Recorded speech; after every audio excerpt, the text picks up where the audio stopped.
Laura Eubanks of Design for Serenity with your succulent tip of the day. And I'm doing a maintenance in Myrna's garden. This is an installation that went in last summer. And we are in Escondido. So this is zone 9, either A or B. And it got a little dicey. It was hot AF in the summer and the fall. I mean, triple digits, day in and day out. Then we got rain all winter with some really cold temperatures that dropped to freezing and below off and on from time to time. Not a hard freeze, but occasional freezes. Ultimately, almost everything did spectacular. We did have one notable casualty. Euphorbia millii. I planted 3 stands of these and each one committed suicide. They hated it. Why did they hate it? I don't know. You know, was it the heat? Was it the cold? Was it the rain? I'm not sure because I don't know exactly when they tanked. But obviously this is not going to be a winner here in Myrna's garden. What else can I talk about? Oh, over here, the Kalanchoe orgialis. See, this is burn from cold. This is freeze. How do I know that? Because it impacted the new growth. All of these tender baby leaves just fried. This could also happen if it were to get really, really hot. But ultimately the plant is fine. It just needs some grooming. It's still viable. It's still got new growth that looks terrific. So this is just cosmetic. Here's more death and destruction. Another stand of the millii that tanked, and then more of the Kalanchoe orgialis that got some burn on it. But again, this is something I can fix. This is something I can't fix, and I'm going to choose a different plant for this location. I'm super happy to report that our Pereschia, which is a flowering cactus, made it. This girl is so persnickety. She doesn't like to have her roots messed with. She goes into shock when she's planted.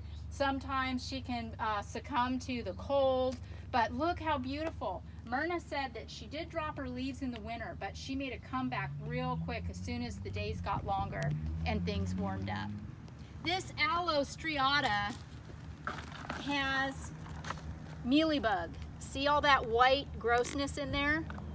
And you know, I don't really understand it because this gets plenty of air circulation. There's no shade here, it's in full sun. For some reason, this plant is struggling, and you can see all of the burnt on the tip burn. So I am going to treat this with an insecticidal soap, and I'm gonna trim back all the leaf burn, and I'm gonna watch it. If this plant does not turn it around though, by the next time I do maintenance, I'm gonna take it out and put in something else, because that's the beauty of succulents. We can have the expectation that they're gonna look good all the time. One of the fun things about this being such a huge area was the opportunity to add as we go. Myrna saved up for a long time to have me come out and do this garden for her, so I put in all of the bones. Then after the fact, we're adding some things. Today, we're adding Eden climbing roses. Myrna loves her roses. I have these in my garden too. I adore roses. Roses are surprisingly drought tolerant. They really don't require a whole lot. So Greg is going to be planting these roses in gopher cages, because her neighbors have gophers, and I don't want these to fail. So we're gonna take precautions, plant them in cages, then he's gonna run drip irrigation and set these up through the spring of getting irrigated once a week through the spring and into the summer. We had great success with the xeriscape too. Remember, this whole area doesn't have any irrigation plumbed. It relies solely on rainwater. So I chose things that would thrive with little to no water. So basically all we're gonna have to do in here today is a little maintenance. We've got to push some rock around, pick up some leaves and detritus.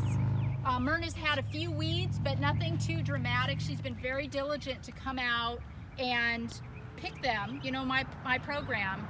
seaweed, pulleweed. Myrna has been great about doing that. We've got a little bit of washout from our downpour of rain. So we're gonna touch up some of the DG as needed, but really it's very, very minimal what we are going to have to do. This just looks absolutely breathtaking. This has been Laura Eubanks of Design for Serenity, reporting from Escondido with your succulent tip of the day.